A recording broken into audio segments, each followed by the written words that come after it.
This is the meeting brief video for 9th of December 2024 at 6 p.m. and essentially like bonus meeting since I could have been out after the November meeting, but things haven't fully shifted over at the township, and there's a range from November 20th through January 1st where new officials can sign in. So that's what we're dealing with here. We will have our new trustee at this meeting, but the clerk and supervisor positions have not shifted as of yet. So a few things in here. And one update of something that's not on here, which is kind of good. So fairly normal opening to the meeting. The design has changed a little bit. Heather is the supervisor-elect, so she'll be coming in. And she worked with me pretty extensively to put this packet together. And she put the new logo at the top, redesigned some things, and wrote a number of the requests for considerations, the explanations that you see in the packet. This still went out in the email, so people that are on the email list. It also got posted on Unicode on the website if anyone wants to go on there and look at the full thing, right? So it's still fully available. Just a little different change in styling to a large extent. Now, one change we'll have is in the approval of the agenda.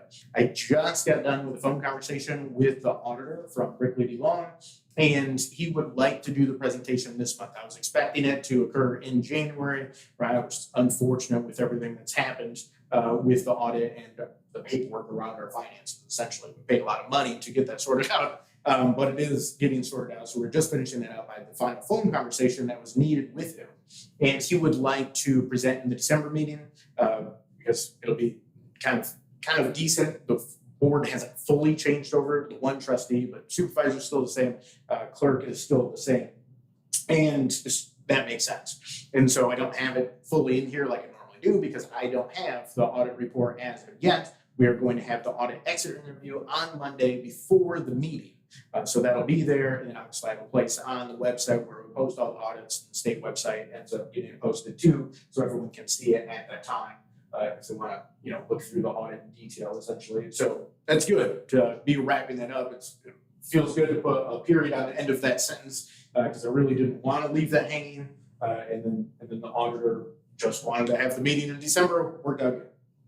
All right, and then we have our other stuff, approval of past meeting minutes or various reports, things like that. After our first public comment, we have our decision items. First one being 2025 meeting and closing schedules. We talked about this a little last month, so it's drawn up in here. I think there probably will need to be an adjustment just slightly on the holidays for the employees that aren't working on Friday on July 4th, because that'll just include maintenance being off the day. The other employees that would normally be in office wouldn't have one off, so they'll probably get a floating holiday. There's always some discussion around the holiday schedule because it's always a debatable thing. So I'm expecting some debate there.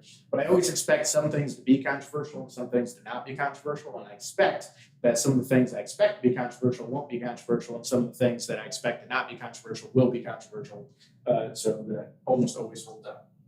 Next, we have the Catawba land sale proposal, and we have the true cash values and the realtor numbers in here for setting the minimum bid. Same thing with the Russell land sale proposal.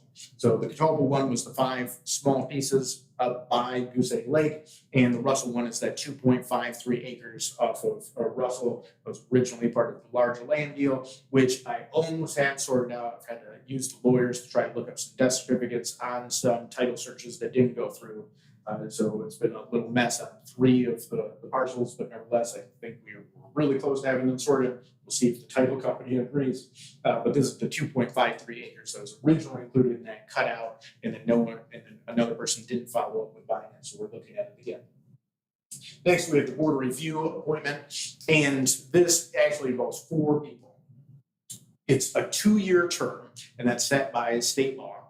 And so it can't be longer, can't be shorter, right? It's a 2-year term. So we have to appoint the people. We have 3 people that are already on that board, and they're proposed to go back on that board, right, as separate motions. And then it's nice to have a backup.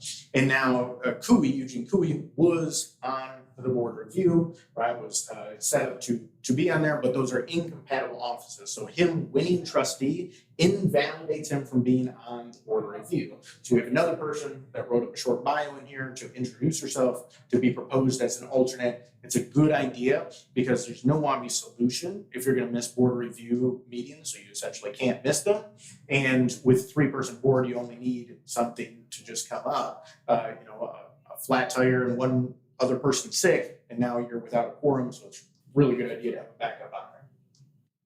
Next, we have the water policy board member appointment, and this is set up because previously I've been on a number of these boards. We'd already adjusted some of them, but this is to clarify. And so, next couple of things, because in the wastewater board member appointment and the Fred Meyer Berry Junction Trail Commission appointment, all three of these propose Heather as the supervisor-elect, the incoming supervisor, as the primary, along with an alternate, a backup on each one of those boards as well, in case she couldn't make a meeting. If Dalton Township still wants to be represented, someone can still go there. Next, we have our discussion items. First one being financial procedures and policies. And you'll see that Heather changed a little bit. The discussion items are on one sheet instead of extra individual sheets, which actually is fair, makes sense compared to how I was doing it. And so just some changes that are going to be coming up on this with that approval that we previously did as a board for the educational stuff and trying to get these procedures better in place. And then we have a water quality monitoring report and bacteria sampling report. And this is fully included in here just so that everyone is aware. And I already have it posted on the website too, not just in the packet, but in the water quality section, which I added last year because a lot of people around the lakes are interested in that. So everyone gets to review it. Next, we have the deputy clerk position, just discussion about that position turned over, that person has stepped away. And so we're working on applicants are being looked at now for filling that position. And then the clerk position, obviously, which we've been talking about, which may or may not be Tracy or someone else, or exactly how that process is going to go. If Tracy comes back, obviously she won the election, so she is in, and then Heather steps over to supervisor. If she doesn't come back, then the board has to look at appointing in January, either in the January meeting or in a special meeting.